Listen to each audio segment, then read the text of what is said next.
Report आपका मेजबान मीर हिलाल हांजुरी हाजिर खिदमत। स्पेशल रिपोर्ट में जहां मुतअद्दिद खबरें आया चाहती हैं, लेकिन सबसे पहले आज 7 मार्च की तारीख, और 7 मार्च पिछले कुछ दिनों से इस हवाले से भी गर्दिश कर रहा था क्योंकि वज़ीर आज़म का दौरा जम्मू कश्मीर था और श्रीनगर के अंदर बख्श स्टेडियम में एक बड़ी मेगा रैली से वज़ीर आज़म ने खिताब भी किया। लेकिन श्रीनगर के हवाई अड्डे पर पहुंचने के बाद सख्त सिक्योरिटी के बीच वज़ीर आज़म नरेंद्र मोदी आज पहले बादामी बाग 15 कोर में जा पहुंचे, जहां उन्होंने फौजी जवानों को खराज तहसीन पेश की। उसके बाद उनका काफिला जो है वो श्रीनगर के बख्शी स्टेडियम पहुंचा, जहां पर वजीर आजम ने एक बड़े अवामी जलसे से खिताब भी किया और सख्त सिक्योरिटी के बीच जहां ड्रोन्स की भी खिदमात हासिल की गई, वहीं पर हेलीकॉप्टर और जमीनी सतह पर फोर्सेस की सभी शाखें मुतहरिक थी। जगह जगह पर सिक्योरिटी के सख्त पहरे लगाए गए थे और इस इलाके के अंदर हर आने और जाने वाले से पूछताछ की जा रही थी, सिवाय उनके जो यहाँ इस रैली के अंदर शामिल थे, क्योंकि आज जिला सदर मकामात से ही मुख्तलिफ बसेस के अंदर उन लोगों को यहाँ पर लाया जा चुका था। और इस दौरान जब वजीर आजम यहाँ पर पहुंचे तो उसके बाद उन्होंने स्टेज पर चढ़कर लोगों का जो एक बड़ी तादाद यहाँ पर देखी तो काफी खुश नजर आए। और इस दौरान वज़ीर आज़म ने यहाँ पर कई सारे प्रोजेक्टों का आज उन्हें लॉन्च भी किया और ख़ासतौर पर 1000 के करीब जो नौकरियां हैं उस हवाले से उन्होंने ऑर्डर्स बच्चों के अंदर तकसीम किए और अलग अलग स्कीमें, चाहे एग्रीकल्चर के अंदर जो स्कीम है हॉलिस्टिक एग्रीकल्चर डेवलपमेंट प्रोग्राम, उसका भी उन्होंने आज इनॉग्रेशन किया। और साथ ही साथ स्वादिश दर्शन और प्रसाद के तहत जो रिलीजियस सयाहत है उसके फ़रोग के लिए भी वज़ीर आज़म ने यहाँ पर स्कीम का ऐलान किया। और साथ ही साथ हजरत बल श्राइन की जो इंटीग्रेटेड डेवलपमेंट वो भी इन स्कीमों के अंदर शामिल होगा। कुल मिलाकर सयाहत और एग्रीकल्चर सेक्टर के अंदर जम्मू कश्मीर में कैसे बूस्ट हो जाए, न सिर्फ जम्मू कश्मीर के अंदर बल्कि पूरे मुल्क के अंदर कैसे बूस्ट हो जाए, उस निस्बत से वज़ीर आज़म ने श्रीनगर के बख्शी स्टेडियम से 6400 करोड़ रुपए की लागत से लगभग 53 तरक्याती प्रोजेक्टों को आज लॉन्च किया है। ये प्रोजेक्ट सिर्फ जम्मू कश्मीर के लिए नहीं है बल्कि ये मुल्क भर के अंदर है और लगभग 5000 करोड़ का निवेश जो है वो जम्मू कश्मीर के अंदर ही हो सकता है। तो इस दौरान वज़ीर आज़म जब यहां पर पहुंचे, लेफ्टिनेंट गवर्नर मनोहर सिन्हा और उसके साथ साथ जितेंद्र सिंह और दीगर लीडरान भी यहां पर थे। और स्टेज पर जब वज़ीर आज़म ने तकरीर की तो सबसे पहले उन्होंने कहा कि मैं यहां दिल जीतने के लिए आया हूं। वज़ीर आज़म के पहले अल्फाज यही थे कि मैं यहां दिल जीतने के लिए आया हूं। और उसके बाद वज़ीर आज़म ने यह भी कहा कि विकसित जम्मू कश्मीर का रास्ता यहीं से निकलने वाला है। उन्होंने कहा कि जम्मू कश्मीर सिर्फ एक इलाका या खित्ता नहीं है बल्कि जम्मू कश्मीर भारत की पेशानी यानी माथा, फोरहेड है, यह वज़ीर आज़म ने कहा। उन्होंने कहा कि एक जमाना था कि जब मरकज के कवानीन जम्मू कश्मीर में लागू नहीं होते थे, लेकिन आज अब वक्त ने करवट बदली कि आज श्रीनगर से भारत के लिए कवानीन का आगाज होता है और आज यहां से मुल्क जुड़ा हुआ है, यह वज़ीर आज़म ने अपनी तकरीर में कहा है। वज़ीर आज़म ने कहा है कि मैं यहां आने वाले सयाहों से कहता हूं कि जब आप कश्मीर में आ जाओगे तो यहां पर सिर्फ घूमना फिरना रहना काफी नहीं है बल्कि यहां से आप खरीदारी भी करो और जो बजट आपको सयाहती मामलात को लेकर होगा तो उसमें एक हिस्सा मखसूस रखो कि आप कश्मीर से खरीदारी भी करें ताकि यहां जो ये सेक्टर है, बिजनेस सेक्टर है, वो फले फूले। उन्होंने कहा कि वेडिंग इंडिया का एक ख्वाब है। उन्होंने कहा कि मैं इस प्रोग्राम के तहत लोगों से कहता हूं, बाहर के लोगों से कहता हूं कि आप कश्मीर आ जाए और कश्मीर को बुक करें और जो वेडिंग, जो शादियां हैं वो कश्मीर के अंदर उन्हें मनाया जाए, उन्हें की जाए। उन्होंने कहा कि जम्मू कश्मीर तरक्की की राह पर है, तरक्की और इक्तिसादी हालत यहाँ की बेहतर हो रही है। उन्होंने कहा कि मैं आज यहाँ पर आया हूँ, कई सारी स्कीमों को लॉन्च किया है, इससे जम्मू कश्मीर के अंदर तरक्की का जो हदफ है उसे पूरा किया जाए। इस नए जम्मू कश्मीर के इरादों में चुनौतियों को पार करने का हौसला है। आपके इन मुस्कुराते चेहरे देश देख रहा है और आज 140 करोड़ देशवासी सुकून महसूस कर रहे हैं। साथियों, अभी मनोज सिन्हा जी का भाषण हम सब ने सुना उन्होंने इतनी बढ़िया तरीके से बातों को रखा, विकास की बातों के इतने विस्तार से समझाया। शायद उनके भाषण के बाद किसी के भाषण की जरूरत नहीं थी, लेकिन आपका प्यार, आपकी इतनी बड़ी तादाद में आना, लाखों लोगों का जुड़ना, आपके इस प्यार से मैं जितना खुश हूं उतना ही कृतज्ञ भी हूं। मोदी प्यार के इस कर्ज को चुकाने में कोई कोर कसर नहीं छोड़ेगा। और मैं 2014 के बाद जब भी आया मैंने यही कहा, मैं ये मेहनत आपका दिल जीतने के लिए कर रहा हूं और मैं दिनों दिन देख रहा हूं कि मैं आपका दिल जीतने की दिशा में सही दिशा में जा रहा हूं। आपका दिल मैं जीत पाया हूं और ज्यादा जीतने की कोशिश मेरी जारी रहेगी। और आप जानते हैं मोदी की गारंटी यानी गारंटी पूरा होने की गारंटी। साथियों, पर्यटन की संभावनाएं, किसानों का सामर्थ्य और जम्मू कश्मीर के युवाओं का नेतृत्व, विकसित जम्मू कश्मीर के निर्माण का रास्ता यहीं से निकलने वाला है। जम्मू कश्मीर केवल एक क्षेत्र नहीं है, ये जम्मू कश्मीर भारत का मस्तक है। आज प्रसाद योजना के तहत 3 परियोजनाओं का लोकार्पण हुआ है। 14 और परियोजनाओं को भी लॉन्च किया। 5,000 करोड़ रुपए के इस कार्यक्रम से अगले 5 वर्षों में जम्मू कश्मीर के कृषि सेक्टर में अभूतपूर्व विकास होगा। विशेष तौर पर बागवानी और पशुधन के विकास में बहुत मदद मिलेगी।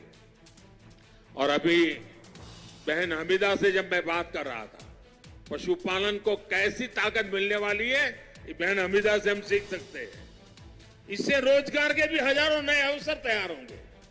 यहां किसानों के खातों में भारत सरकार ने करीब 3,000 करोड़ रुपए किसान सम्मान निधि के तौर पर सीधे भेजे हैं। यहां के लोगों को एक नहीं बल्कि 2 एम्स की सुविधा मिलने जा रही है। एम्स जम्मू का उद्घाटन हो चुका है और एम्स कश्मीर पर तेजी से काम चल रहा है। 7 नए मेडिकल कॉलेज, 2 बड़े कैंसर अस्पताल स्थापित किए गए हैं। IIT और IIM जैसे आधुनिक शिक्षा संस्थान भी बने हैं। जम्मू कश्मीर में वज़ीर-ए-आज़म यहीं पर नहीं रुके। वज़ीर-ए-आज़म वादी कश्मीर के दौरे पर हो और 370 का जिक्र ना हो जाए, ये हो ही नहीं सकता। और 370 के साथ साथ सियासी खानदानों का जिक्र ना भी हो, ये भी मुमकिन नहीं है। वज़ीर-ए-आज़म जब यहां पर बोले तो कहा बंदिशों से आजादी 370 हटने के बाद ही मिली है। वज़ीर-ए-आज़म ने कहा कि 370 का फायदा सिर्फ कुछ सियासी खानदान उठाते आए हैं। वो खानदान, उन्होंने पहले कांग्रेस का नाम तो लिया लेकिन उसके बाद दूसरे खानदानों का भी जिक्र किया। उन्होंने कहा कि कुछ खानदानों के फायदे के लिए 370 के अंदर कश्मीर के हालात को जकड़ा जाता था। उन्होंने कहा कि आज सबके लिए यहाँ यकसा कानून है। इससे पहले खानदानों के लिए अलग कवानीन होते थे, उनका ट्रीटमेंट अलग होता था, लेकिन आज सबके लिए कानून यकसा है। और उन्होंने ये भी कहा कि दफा 370 हटाए जाने के बाद न सिर्फ जम्मू के अंदर जो पाकिस्तान से आए हुए लोग हैं उन्हें न सिर्फ यहाँ पर अपने हुकूक मिले हैं, बल्कि पहाड़ियों को भी उन्हें अपना हक दिया गया है। कश्मीर की आवाम ये सच्चाई जान चुकी है कि उनको गुमराह किया गया था। कुछ परिवारों के फायदे के लिए जम्मू कश्मीर को जंजीरों में जकड़ दिया गया था। आज 370 नहीं है, इसलिए जम्मू कश्मीर के युवाओं की प्रतिभा का पूरा सम्मान हो रहा है, उन्हें नए अवसर मिल रहे हैं। आज यहां सबके लिए समान अधिकार भी है। जम्मू कश्मीर को था के रूप में कि मेरा जम्मू कश्मीर उभर रहा है।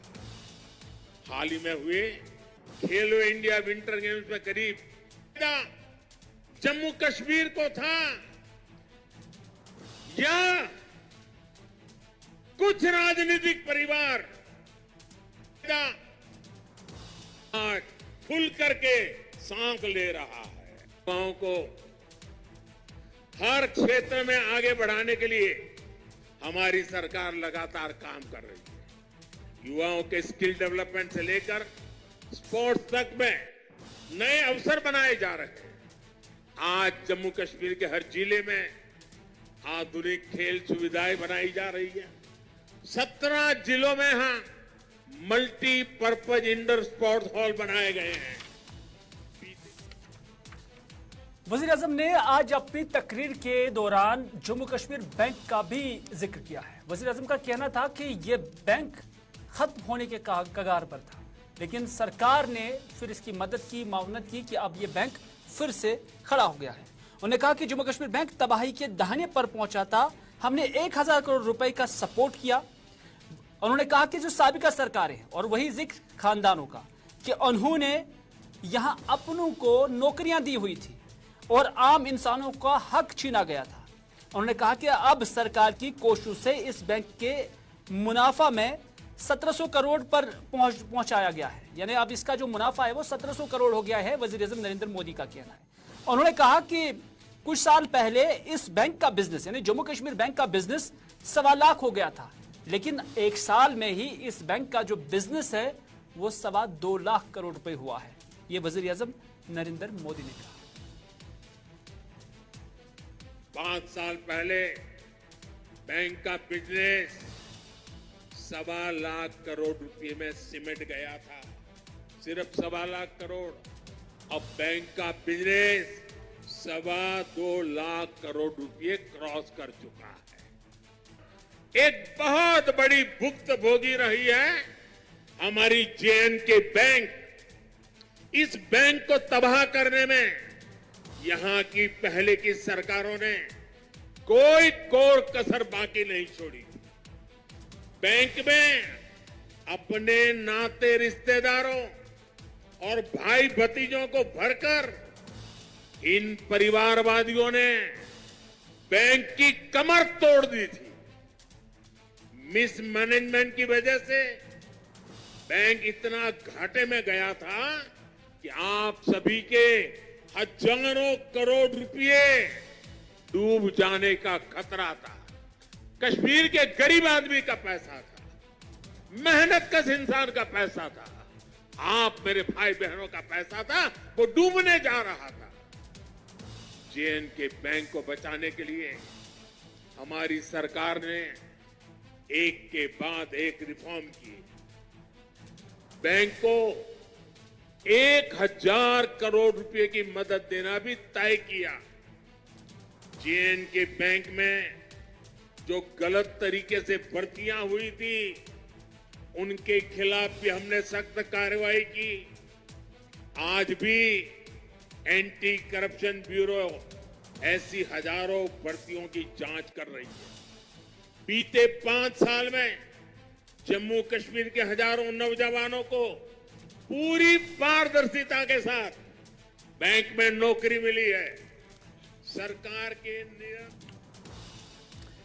श्रीनगर के बख्शी स्टेडियम में मुनक्किद हुई इस रैली को लेकर सियासत भी तेज है। महबूबा मुफ्ती का समाजी राब्ता साइट एक्स पर भी बयान, उमर अब्दुल्ला का भी बयान और कांग्रेस ने भी इस पर बयान दिया। कुछ लोग कहते हैं कि ये बीजेपी की रैली थी, कुछ लोग कहते हैं कि ये बीजेपी की रैली नहीं बल्कि एक ऑफिशियल मीटिंग, और इसी वजह से यहाँ न सिर्फ बीजेपी वाले थे बल्कि और भी जमातों के कुछ लीडरान थे। कौन कौन लीडरान थे वो हम आपकी नजर करेंगे, लेकिन स्पेशल रिपोर्ट में रुकते हैं एक छोटे से वक्फे के लिए। वक्फे के फौरन बाद आपको बताएंगे कि वजीर आजम नरेंद्र मोदी की इस रैली में और किन किन जमातों के लीडरान थे। आप बने रहे हमारे साथ, प्रोग्राम स्पेशल। लीडरान यहाँ पर देखें, मुजफ्फर हुसैन बेग जो साबिका डिप्टी चीफ मिनिस्टर रहे हैं वो भी आज यहाँ पर दिखे और उन्होंने भी यहाँ पर जगह पाई है। इसके अलावा और भी तंजीमों के यहाँ पर लीडरान देखे गए। अपनी पार्टी के लीडर और साबिक श्रीनगर मेयर जुनैद अजीम मत्तू भी यहाँ पर मौजूद थे। साबिक डिप्टी मेयर परवेज कादरी भी यहाँ पर थे मुख्तलिफ DDCs यहाँ पर थी और इसके अलावा सफीना बेग जो कि DDC चेयरपर्सन बारामूला वो भी यहाँ पर थी। हालांकि मुख्तलिफ डिस्ट्रिक्ट्स के जो चेयरपर्सन थे वो भी यहाँ पर मौजूद थे।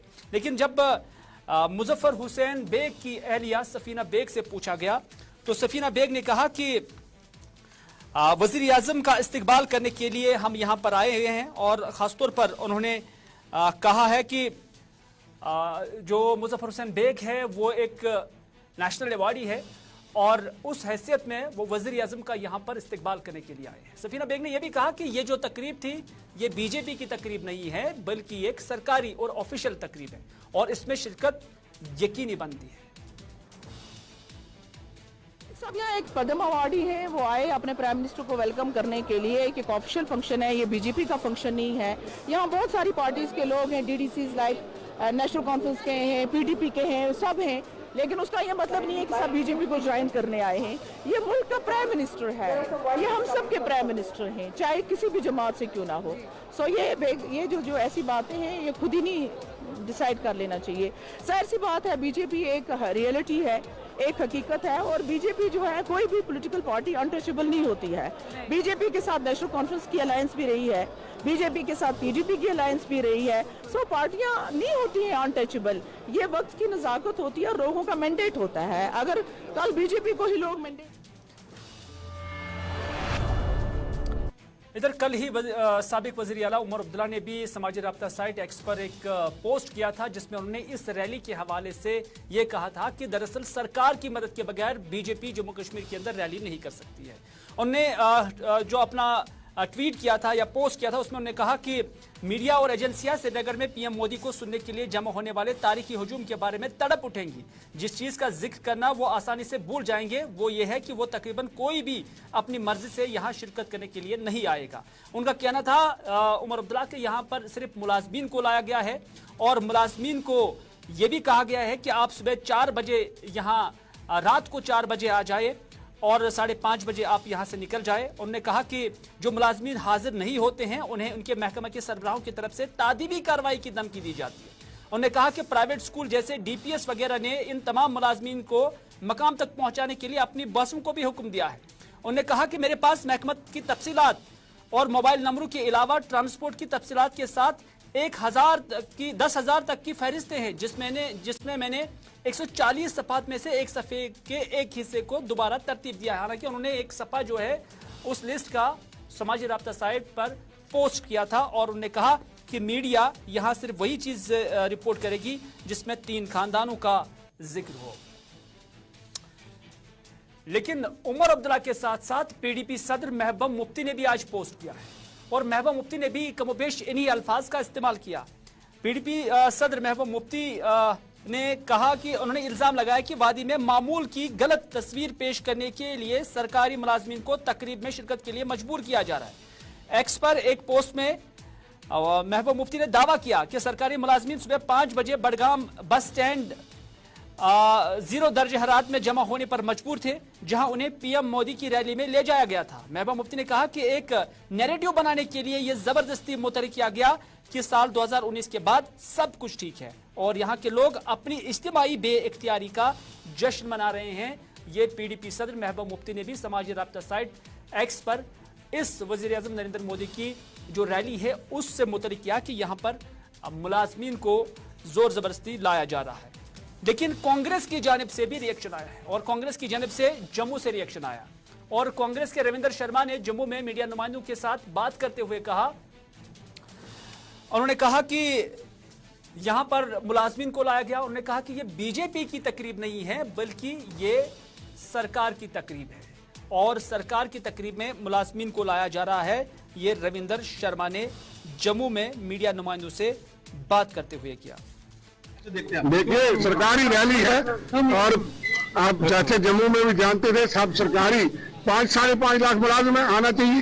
प्रधानमंत्री की रैली हम उसका विरोध नहीं करते क्योंकि एज ए प्राइम मिनिस्टर आ रहे हैं और बीजेपी ये दावा करेगी ये हमारी रैली है। ना जम्मू में उनकी रैली थी ना कश्मीर में है। चंद लोग वर्कर जरूर है लेकिन ज्यादातर सरकारी मुलाजिम वो सब प्रधानमंत्री की रैली को अटेंड करेंगे। उनको डायरेक्शन करनी चाहिए, उसका विरोध नहीं। प्रधानमंत्री कहीं भी आए वो वेलकम है, उनके अपने हद है। लेकिन ये प्री इलेक्शन दौरा है बड़ी बड़ी बातें करेंगे, लेकिन 2047 के ख्वाब दिखाएंगे, काला धान, 2 करोड़ नौकरियां, उनका हिसाब नहीं देंगे। अधूरे प्रोजेक्ट, एम्स की ओपीडी नहीं चली आज तक उद्घाटन होने के बाद। आपको पता है बनाल से बारामूला तक ट्रेन मनमोहन सिंह जी चला गए थे, कटरा तक ट्रेन मनमोहन सिंह जी पूरी करके उन्होंने उद्घाटन इसलिए नहीं किया, उसमें टेक्निकल प्रॉब्लम थी। 1 महीना 8 दिन के बाद मोदी जी ने उद्घाटन किया, 1 दिन ट्रेन फंसी नहीं। अब अधूरे प्रोजेक्ट को उन्होंने उद्घाटन करके चलेंगे, लेकिन आप जानते हैं कि संगलदान से बनाल का लिंक जुड़ा है और कटरा टू बनाल अभी नहीं जुड़ा। हाईएस्ट ब्रिज वो कांग्रेस पार्टी के प्रोजेक्ट है, सारे यूपी के प्रोजेक्ट हैं, हाईवेज के, बाकी मेडिकल कॉलेज के, जिसका वो क्रेडिट ले रहे हैं। तो इसलिए वो आए, उद्घाटन करें, लेकिन लोगों की मांग है कि यहाँ स्टेटहुड को वापस।